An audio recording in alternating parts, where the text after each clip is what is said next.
आपण समुपदेशन कौशल्याबद्दल माहिती घेतलेली आहे आणि आपण बघतोय की संवाद कौशल्याची सुद्धा आपण माहिती घेतली आणि आपला भर हा कृतीवर आहे. म्हणजे नुसतं ऐकणं आपल्याला अपेक्षित नाहीये, तर प्रत्यक्षात ती कौशल्य स्वतः शिकणं आणि रोजच्या दैनंदिन जीवनामध्ये म्हणजे वैयक्तिक आणि प्रोफेशनल लाईफमध्ये दोन्हीकडे ती वापरून बघणं ही फार महत्त्वाची गोष्ट आहे. तसंच काल जसं आपण समुपदेशन कौशल्य बघितलं, तर आज आता आपण असं बघूया की या समुपदेशन कौशल्याची कोणती छोटीशी एक ॲक्टिव्हिटी आपल्याला करता येईल का, करून बघता येईल का. तर त्याच्यासाठी पहिली ॲक्टिव्हिटी आम्ही तुम्हाला जी सजेस्ट करतो आहोत, ॲक्च्युली संवाद कौशल्याच्या वेळी ह्यातली काही ॲक्टिव्हिटी थोडीशी आम्ही अशाच प्रकारची सजेस्ट केली होती.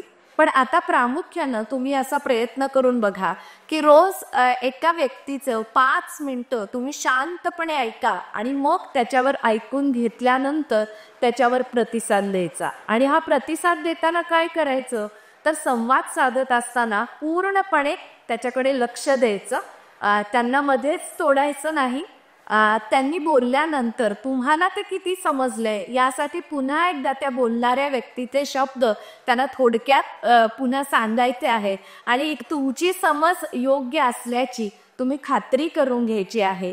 आणि असं करताना फक्त शब्द ऐकायचे नाहीयेत, तर त्यांची देहबोली, त्यांच्या भावना ह्या सुद्धा जाणून घ्यायच्या आहे आणि त्याच्यावर रिफ्लेक्ट करायचं आहे. म्हणजे काय, तर जर तुम्हाला असं वाटलं की त्या व्यक्तीला कशाचं तरी दुःख वाटत आहे, तर पुन्हा ती भावना तुम्ही अधोरेखित करा.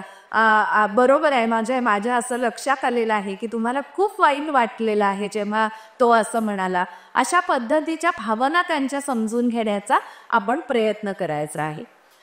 याच्यानंतर दुसरी एक आणखीन अशी ॲक्टिव्हिटी करू शकता तुम्ही, कारण तुम्ही सगळे आशा वर्कर बऱ्याचदा एकमेकींना भेटत असता किंवा PHCच्या ठिकाणी तुम्ही मीटिंगच्या निमित्तानं जात असता. तर तुम्ही छोटे छोटे रोल प्ले करून याचा सराव करू शकता.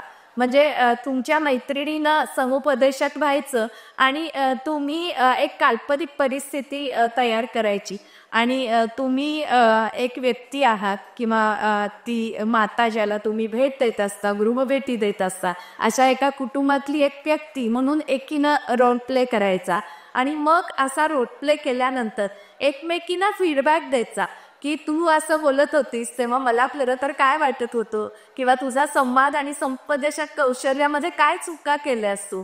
असं जर तुम्ही म्हणजे गप्पा तर तुम्ही मारत असालच, सुखदुःखाचं बनत असाल, पण त्याचबरोबर अशी कौशल्यामध्ये वाढ करण्यासाठी जर तुम्ही रोलप्लेचा आधार घेऊन असा एखादा काल्पनिक परिस्थिती घेऊन समुपदेशनाचा सराव केला, तर मला वाटतं तो आपोआप ते मुद्दामून केल्याची गोष्ट होणार नाही, तर ते तुम्ही आतून तुमच्या नॉर्मल जेव्हा तुम्ही संवाद साधा ती कौशल्य आपोआप तुम्ही वापरायला लागाल.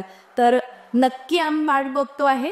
ही ॲक्टिव्हिटी, दोन्ही ॲक्टिव्हिटी तुम्ही करून बघा आणि त्याच्यातनं तुम्हाला काय अनुभव आला हे ऐकण्यासाठी आम्ही उत्सुक आहोत. तर कमेंट बॉक्सचा वापर करा आणि आमचं हे चॅनेल आहे ते नक्की सबस्क्राईब करा असं सांगते आणि आज तिथे थांबते.